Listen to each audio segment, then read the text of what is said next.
চুয়াডাঙ্গায় ভোর থেকেই ঝিরিঝিরি বৃষ্টির মতো ঝরছে কুয়াশা, সঙ্গে ঠান্ডা বাতাসে অনুভূত হচ্ছে তীব্র শীত। এদিকে হবিগঞ্জের বিভিন্ন এলাকায় দেখা দিয়েছে ঠান্ডাজনিত রোগ। এ নিয়ে বিস্তারিত জানাতে চুয়াডাঙ্গায় আছেন সহকর্মী মাহফুজ মামুন এবং হবিগঞ্জে আছেন রাশেদ আহমেদ খান।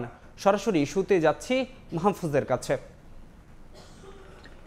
ঘন কুয়াশার চাদরে মোড়া চুয়াডাঙ্গার আকাশ।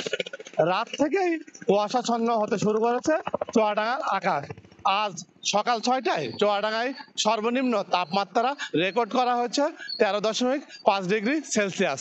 বাতাসের আর্দ্রতা ছিল ৯৯%। ঘন কুয়াশার কারণে জনজীবনে শীত বেশি অনুভূত হচ্ছে। মানুষ শীতের কারণে ঘর থেকে তেমন একটা বেরোতে পারছে না। সড়কে যানবাহন চলাচল করছে হেডলাইট জ্বালিয়ে। আর দৃষ্টিসীমা নির্ধারণ করেছে চুয়াডাঙ্গা আবহাওয়া অফিস ৫০০ মিটার। সকালে ছিল প্রায় ৮০০ মিটারের মতো। যত বেলা বাড়ছে ততই দৃষ্টিসীমা হ্রাস পাচ্ছে বলে চুয়াডাঙ্গা আবহাওয়া অফিস কর্তৃপক্ষ আমাকে জানিয়েছে।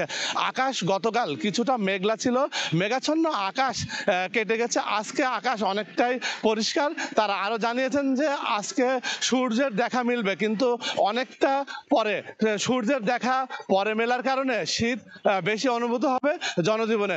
সাধারণ মানুষ অনেক দুর্ভোগে রয়েছে। সবচেয়ে বেশি দুর্ভোগে রয়েছে খেটে খাওয়া মানুষ এবং ছিন্নমূল মানুষগুলো জেলার। চুয়াডাঙ্গার হাসপাতালগুলোতে বাড়তে শুরু করেছে শীতজনিত বিভিন্ন রোগের সংখ্যা। আমি দেখেছি চুয়াডাঙ্গা শহরের গুরুত্বপূর্ণ স্থানে মানুষ শীত থেকে রক্ষা পাওয়ার জন্য খড়কুটো দিয়ে আগুন জ্বালিয়ে উষ্ণতা নেওয়ার চেষ্টা করছেন। উষ্ণতা নিয়ে তারা শীত থেকে বাঁচার চেষ্টা করছে। চুয়াডাঙ্গা জেলা প্রশাসন এবং বিভিন্ন সহযোগী সংগঠনের পক্ষ থেকে শীতার্ত মানুষের মাঝে নিয়মিত জেলায় কম্বল বিতরণ করা হচ্ছে। যে কম্বল বিতরণ করা হচ্ছে, এই কম্বল বিতরণ প্রয়োজনের তুলনায় অনেক কম বলে জানিয়েছেন সাধারণ মানুষ। কারণ মানুষের শীতের কারণে প্রয়োজন অনেক কম্বল। এই কম্বল না থাকার কারণে মানুষ রাতে অনেক কষ্ট পাচ্ছে। সড়কে যারা চলাচল করছে তাদের দেখা যাচ্ছে যে অনেকেই শীতে জবুথবু হয়ে রয়েছে, অনেকেই পোশাক অনেক পরেও শীত নিবারণ করতে পারছে না। যার কারণ হচ্ছে শীত আজ হঠাৎ করে এতটাই বেড়েছে, সেটা হচ্ছে অকল্পনীয়। গতকাল আকাশ মেঘাচ্ছন্ন ছিল, তার কারণে হচ্ছে তাপমাত্রা কিছুটা বৃদ্ধি পেয়েছিল। এই আবহাওয়ার মেঘ কেটে যাওয়ার পর জেলায় তাপমাত্রা অনেক হ্রাস পাবে বলে চুয়াডাঙ্গা আবহাওয়া অফিস জানিয়েছে।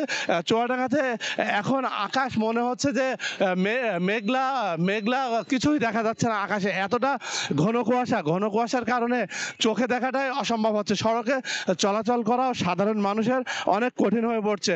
কুয়াশার কারণে মানুষ অনেকটাই সমস্যার ভেতরে রয়েছে।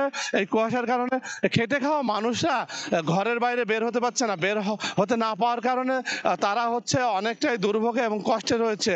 শীতের খবর জানাতে এই মুহূর্তে হবিগঞ্জে রয়েছেন সহকর্মী রাশেদ আহমেদ খান।